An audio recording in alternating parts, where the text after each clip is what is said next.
información. Bueno, vamos a ver una de las estructuras intermediarias entre aquello que hemos señalado, corresponde el mesencéfalo acá abajo, ¿no? Este es el tronco encefálico, hemos visto el fuente de Badoglio, que es todo esto, el mesencéfalo. Y la siguiente estructura que corresponde al diencéfalo, ¿no? Lo tenemos aquí. Está delimitado básicamente por una línea imaginaria que alcanza, ¿no?, desde los folículos mesencefálicos hacia adelante a los cuerpos mamíferos. Y en la porción anterior debe ser interventricular o peronemondo, ¿no?, dirigido en sentido inverso. El diencéfalo no es solo una estructura, es un conjunto de estructuras que se encarga básicamente de integrar información, ¿no? Dentro de ese proceso de integración de información participan otras estructuras, ¿no?, que lo conforman, como por ejemplo lo es el tálamo, que aquí de manera resaltante se ve de color rojo. Inmediatamente por debajo de este tálamo encontramos el hipotálamo hacia adelante y hacia abajo, el subtálamo más hacia abajo todavía, el epitálamo en la parte posterior, al igual que el metatálamo. Cada una de esas regiones diencefálicas contiene a su vez otras estructuras. Algunas de ellas ya las hemos descrito, ya las conocemos, pero al ser parte integradora de este conjunto de diencéfalo, las vamos a volver a mencionar. ¿Qué aspectos generales tenemos que conocer? Bueno, ya habíamos señalado, ¿no?, en la parte de generalidades durante el desarrollo embrionario, pues esta estructura es una de las divisiones de la vesícula primaria, ¿no?, correspondiente al prosencéfalo, en el cual se desarrolla el telencéfalo y este diencéfalo respectivamente. El telencéfalo que vamos a señalar en general, ¿no?, son los hemisferios cerebrales. Y en la parte central encontramos al diencéfalo formado por cada una de estas 5 estructuras, ¿no? Acá falta el metatálamo. Si lo vemos en esta representación en 3D, podemos observar que las 5 estructuras relacionadas unas con las otras descansan sobre los pedúnculos mesencefálicos. Por lo tanto, todas aquellas fibras aferentes, ¿no?, las que van ascendiendo, guardan algún tipo de conexión a ellas, ¿no?, porque acá se encuentra la tercera neurona con la cual hace esa sinapsis. Y lo mismo sucede con las vías eferentes o descendentes, pero no todas ellas, porque algunas escapan de esta, ¿no? Van a escapar, no van a hacer conexión con ellas, sin embargo van a hacer conexión a otras estructuras que se encuentran adyacentes al diencéfalo, como ser los núcleos basales o los ganglios basales, que también son estructuras que sirven de conexión del puente con otras regiones para enviar la información que se requiere, ¿no?, a niveles superiores o a niveles inferiores. En cuanto a la primera de las estructuras que vamos a describir es pues el tálamo, ¿no? El tálamo es una masa ovoidea. Mide una longitud aproximada de 3 centímetros en su mayor eje por 1.5 de ancho y de alto 1.5. Esta estructura ovoidal no es única, son dos, uno derecho y uno izquierdo, que se conectan en la parte central a través de sustancia gris intertalámica. La comisura gris intertalámica permite conectar ambos tálamos, ¿no? Al conectarse ambos tálamos, la parte posterior que vemos acá se relaciona con este ventrículo cerebral, con el tercer ventrículo, y en la parte anterosuperior y lateral con las prolongaciones frontales de los ventrículos cerebrales laterales, derecho e izquierdo, ¿no? Ahí. Por lo tanto, vamos a encontrar ciertas porciones de esta estructura que se encuentran embebidas o bañadas en líquidos cefalorraquídeos. Bueno, en cuanto a su ubicación con relación al tronco encefálico, ¿no?, se dice que tiene una ubicación rostral, ya que el tronco encefálico tiene esta inclinación y el tálamo va a estar de esta manera, ¿no? Por eso se dice que es rostral. Es una estación integradora de información tanto sensitiva como motora. Vimos cómo, por ejemplo, el fascículo espinotalámico lateral, el espinotalámico anterior, el espinotecta, hacen conexión a nivel de uno de sus núcleos. El núcleo ventrolateral posterior o ventrolateral. Para que, después de hacer conexión con la tercera neurona, manda hacia la corteza cerebral a la circunvolución postcentral. Pero también de la circunvolución precentral, desde el área motora o premotora, manda información y hace conexión con núcleos respectivamente a nivel del tálamo. Entonces es una estación de integración entre este tipo de información, tanto sensitiva como motora. Solo las integra, ¿no? Pero al recibir esta información la transmite exactamente como es. Por lo tanto es un centro de transmisión de información. Además de ello, analiza esa información. Si es sensitiva, la va a mandar a un área. Si es una información sensitiva de tipo dolorosa, térmica, calor, frío, sensaciones agradables, también las va a transmitir a diferentes lugares. No es lo mismo que yo me pinche, esa sensación, ¿no? Que yo me enamore. Es otra sensación. Y es que este sujeto participa en ese primer impulso emocional, ¿no? Básicamente, una de sus regiones anteriores tiene un núcleo que se encarga de este aspecto emocional, ¿no? Y va a seleccionar y la va a llevar al área específica que corresponde. Entonces, selecciona y analiza. Analizadora porque hay algunos de ellos que no necesitan ser enviados a una región, sino a otra. Entonces, de ahí es que selecciona las áreas. Por lo tanto, al hablar del tálamo, hablamos de un centro integrador, seleccionador, analizador y repetidor de información. Esos cuatro pilares es lo que define al tálamo. ¿Qué era? Integrador, seleccionador, analizador y repetidor. Es igual que una estación, ¿no? De estas de teléfono. ¿Han visto, no? Esas antenas grandes. Lo que hace es que llega una información de la llamada entrante. Lo analiza como llamada entrante. Y lo dirige luego hacia el número que está necesitando conectarse. Así que analiza y selecciona ese número. Y la integra simplemente esa línea. Nada más. Es igual que esta, ¿no? Bueno, guarda conexión no solamente con la corteza cerebral, ¿no? Acá, con las áreas, dijimos, sensitivas, áreas motoras, sino también con procesos intelectuales a mediano, corto y largo plazo, es decir, participa en la memoria. Acá es donde uno tiene que comprender cómo nosotros manejamos la información para poderla recordar. Y como ustedes se olvidan, pues, para salir a la puerta, ¿no? ¿Qué es lo que ha sucedido en ese momento? Vamos a comprender. También información motora, pero extrapiramidal. Ya conocemos la vía piramidal, ¿no? Sabemos por qué se llama así. Pero extrapiramidal a otras estructuras que se llaman los ganglios basales, o mejor conocidos como núcleos basales. Pero como ganglios basales está en tu bien, ¿no? Y en el intestino. Va a guardar conexión con otras estructuras adyacentes al tálamo, como es el mismo hipotálamo. En el circuito hipocampo mamilotalámico cortical, o circuito de Papert, el cual me ayuda a mí a recordar lo que hacía en mi infancia, o lo que no hacía, lo que acabo de aprender, y cómo lo voy a recordar en mi examen. Todo eso, ¿no? En el tallo cerebral. Vías de conexión. Hemos visto cómo la última clase el cerebro manda, ¿no? Sus fibras dentotalámicas, aferentes, ¿no? Y cómo de aquí también llegan eferentes. Hay una gran cantidad de conexiones a estos cuatro niveles: corteza cerebral, tronco encefálico, ganglios basales y estructuras infraadyacentes al mismo, como es el hipotálamo, ¿no? En lo referente al tálamo, ¿no? Podemos ver acá.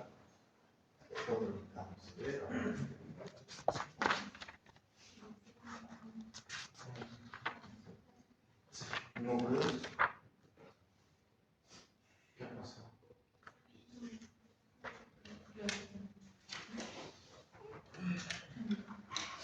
Vamos a tener que ponerle como está.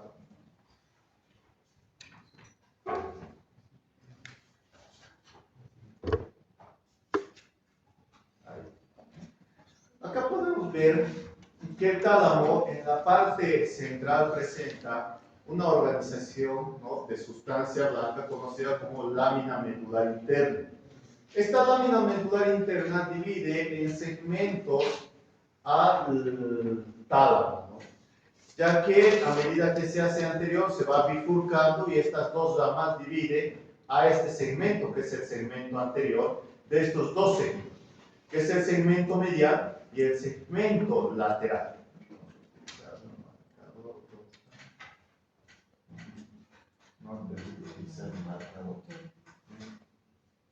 Bueno, el segmento medial o la porción medial se une con la porción medial del tálamo contralateral, ¿no? Y forman la comisura intertalámica.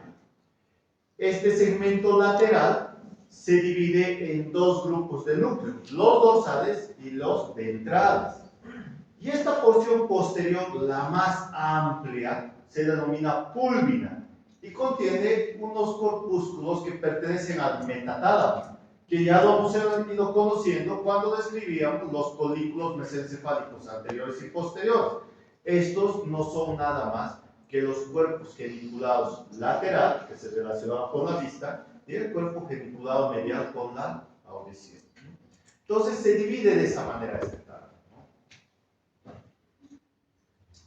¿no? Presenta, por lo tanto, cuatro caras: una cara superior, una cara inferior, lateral y medial, además de dos polos, el polo anterior y el polo posterior.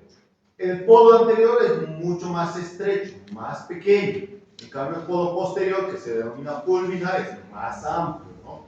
Y delimitan estas caras mediales del púlvina, ¿no?, las paredes laterales del tercer ventrículo.